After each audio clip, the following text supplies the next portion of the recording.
The idea that will get your channel the visibility it deserves is already there, stuck inside your head. You just need a tool to get it out.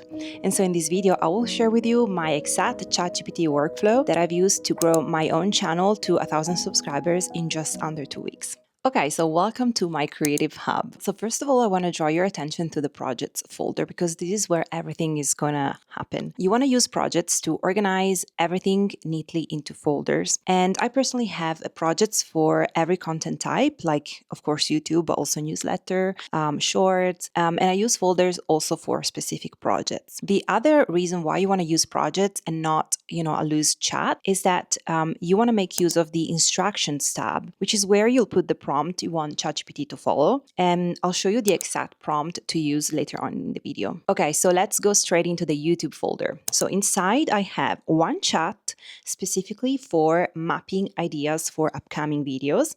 And then I have individual chats that I use for individual videos that I'm working on. And then lastly, I have a published folder, and this is like an archived folders where I put all of the finished scripts, all the videos that I've actually published. Now, let me show you the prompt. Forgot to turn the light on.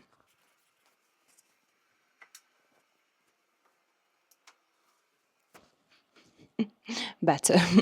This prompt makes sure that the output that ChatGPT will give you will preserve your exact authentic voice. The next part of the prompt is a template I follow whenever I create a new YouTube video.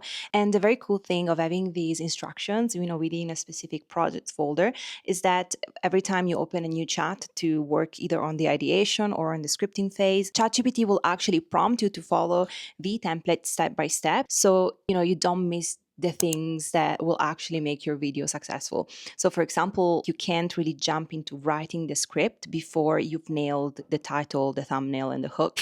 Now, let me show you the exact step I follow to create a video from start to finish. Okay, so we'll start from ideation. So I've got my phone here. I'll literally walk you through step by step.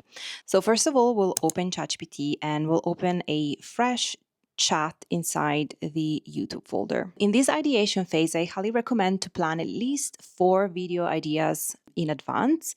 Sometimes for me that looks like 3, 4, sometimes 5 or 6. But the point is you don't want to plan too far ahead because it's important that you gather feedback from your audience every time you post something, and that can really inform what video you're gonna make next.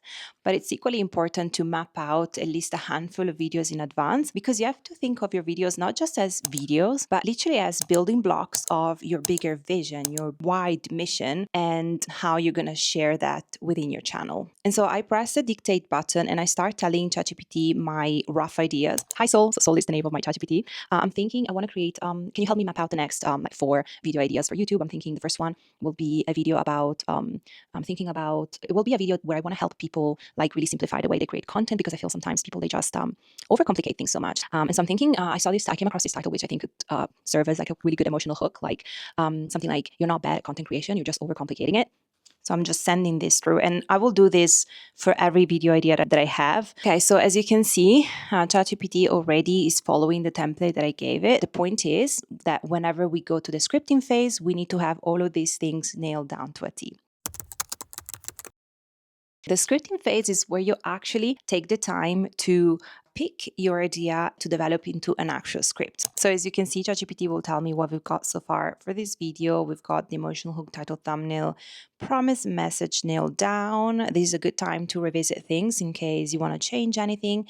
And then it's guiding me through the scripting process. We want to define a hook, talking points, a conclusion, and a CTA. And, we'll usually do this back and forth a few times, depending on the complexity of the script. But then once I'm happy, like I think I've told ChatGPT all of my talking points, everything that I had in my mind, I might also ask ChatGPT to tell me if there's anything I might have missed, any examples I could add, just like kind of scratch my brain for anything else that I could add on. And, sometimes ChatGPT will come back with very valid suggestions. Sometimes it's just like completely irrelevant and I'll just ignore it.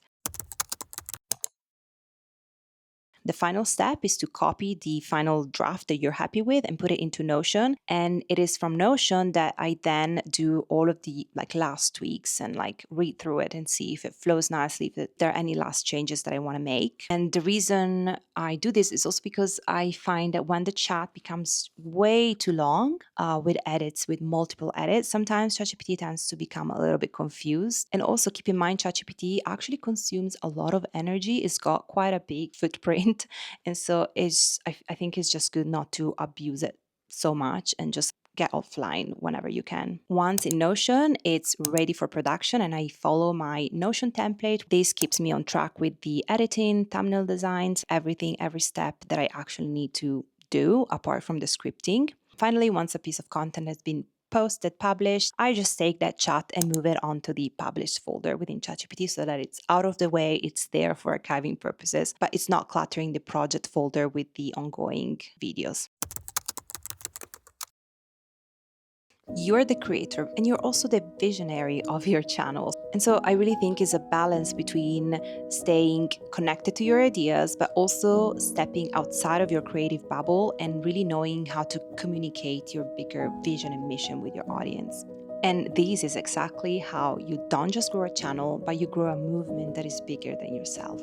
And this is exactly what my next video will be about. So if it's already available, click here to watch it and I will see you there.